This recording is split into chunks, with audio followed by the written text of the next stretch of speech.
going on, y'all, and welcome back to the channel. Today our video is going to be about a 5-month review of our tracker SPITFIRE V16 side console.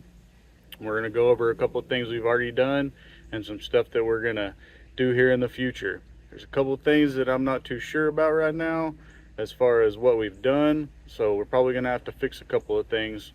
So let's get right into it. So up here on the bow we have the MOTORGUIDE XI3. We're currently swapping it back and forth on our kayak, so I have it on the quick release mount for MOTORGUIDE.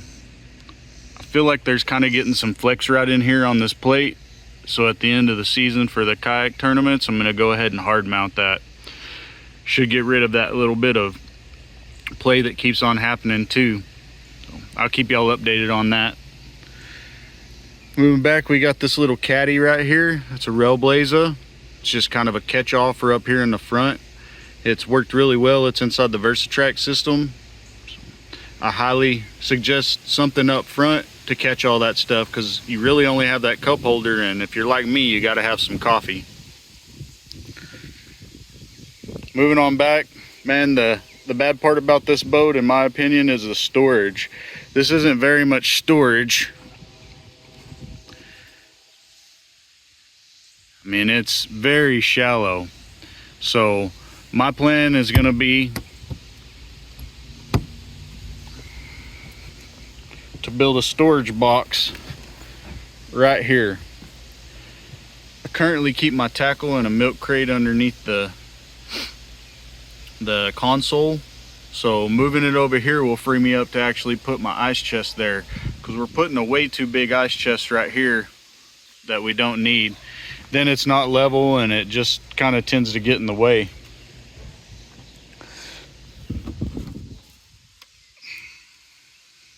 The Livewell, I'm still up in the air about this one. It does have the overflow recirculation style where you can just turn it on and it'll just free flow out. I'm not sure if it's just the fact that it was really hot or what, but I've had some fish struggling inside of the Livewell. Gonna kind of look at a couple of things that can be done to that, possibly a timer, just something that'll pump more oxygen in there, just all on its own. We'll see. Rod locker, I've actually been super surprised with this thing. This rod locker will fit a 7-foot 6-inch rod. What they did from the factory though is they screwed in the holders for the navigation light and the anchor light. I have this 26 to 42 inch adjustable, and I'm able to put this in the front compartment. I don't know why they put those in the same spot as your rods, but I prefer to have the rod storage, not the navigation and anchor light in there. Seats, super comfortable. I have no complaints whatsoever over the seats. They're holding up pretty good for my girls jumping around on them right now, so I can't say anything bad about them.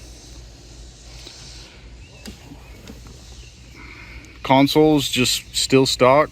It does what it needs to do. I've ran a camera off of this several times and it does great, keeping the thing completely full on its charge. All of the switches still work, just no problems whatsoever.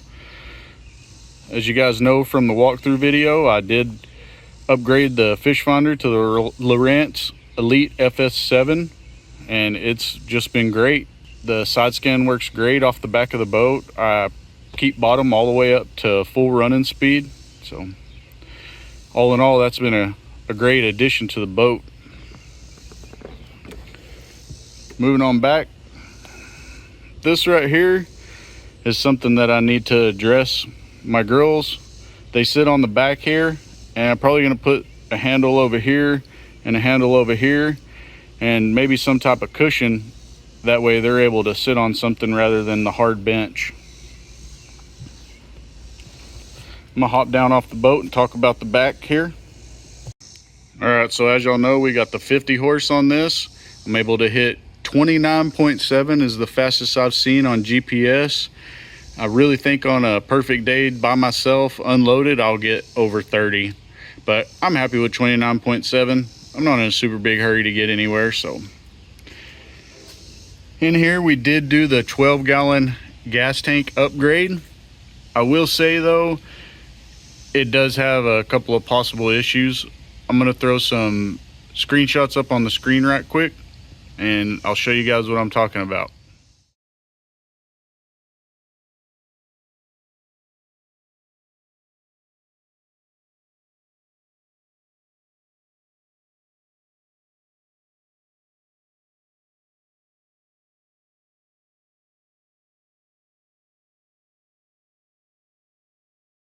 One day I came out here and the tank was super swollen because I didn't keep this open a little bit.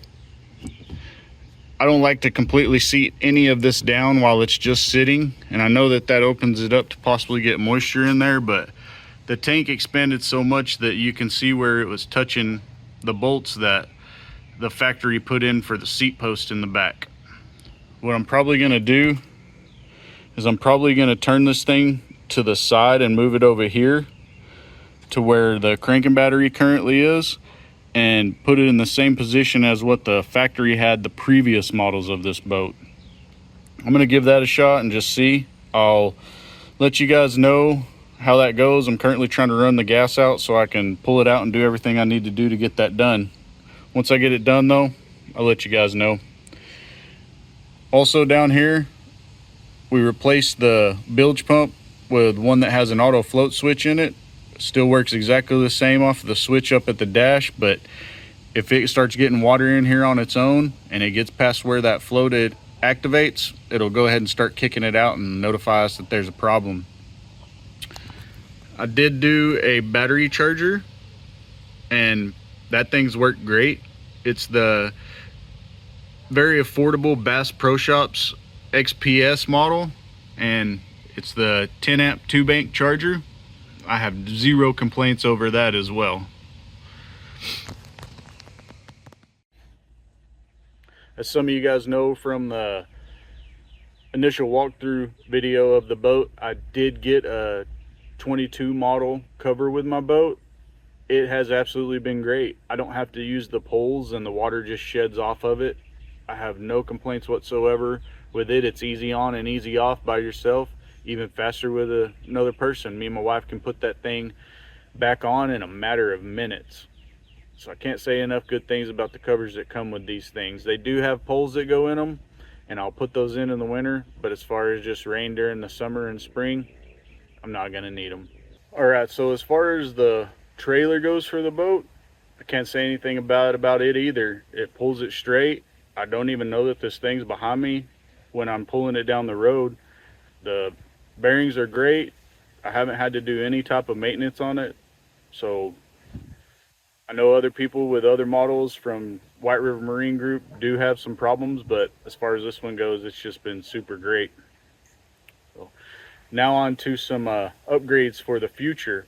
So we're going to be looking into putting another lowrance at the bow, and it's going to be active target compatible. I do have an older active target unit that I had on my kayak, and I'm going to be installing that thing up front. So y'all look for that. I'm going to have to save a little bit of money in DIY mount and all that stuff. Maybe if these videos kick off, then I'll be able to put that money into doing stuff like that. But for now, we're going to spend the money on the graph, and then we'll just do what we can to get all this stuff installed. All right, so next up about the mods is going to be this. And I know that I've heard a lot of mixed reviews about this pedal, but I figured it was worth a shot. I'm not able to buy a more expensive trolling motor. This one has spot lock and everything, so with the money that I had, I figured I'd give this a shot. So I'm gonna get this thing paired up and take it out on the water and do a full review on it. I know some people upgrade the springs in them to make it a little bit better, so we may look at doing that. But for now, we're gonna pull it out of the box as is and take it out, and we'll give you a first impressions on it. So I was scrolling on one of the Facebook groups the other day, and I actually saw something that really would benefit my kids while I'm on the boat, and my wife, even myself, because I like to get in the water whenever it's a hot day too. So I saw a guy had posted that he put an eye bolt through one of his engine mounts, and then he used the D-ring that you hook your rear boat buckle to, and it was a hanging ladder. And I thought, man, that's a pretty great idea. So I went ahead and I hopped on Amazon and I bought one of those ladders.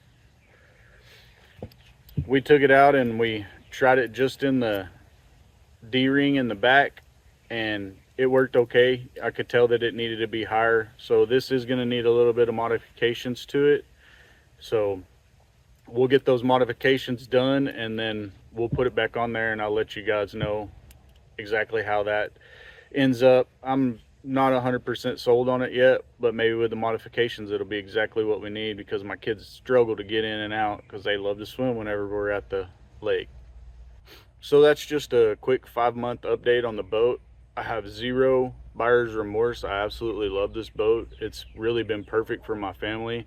I take it out fishing by myself all the time, as you guys can see from the videos, and I just love it. I actually got up on the front perch the other day and was fishing from there to get a little bit higher vantage point, and some waves came, and this thing's just super stable, y'all. Anybody that wants to get out on the water for an affordable price and do multiple things with it as a family, I can't say enough good things about this boat. So we'll start working on getting all these modifications done. You guys will see the videos on those. My next video is actually going to be a tournament coming up this weekend. It's going to be at Poplar Bluff in Missouri. It's for the Moyak series. I got to finish that out, and they're also running a kayak adventure series at the same time. I'm going to skip out on that one. Just going to run the Moyak like I have been and just try our luck there. So y'all stay tuned for that video, and check out these other videos up here, and we'll see y'all on the next one.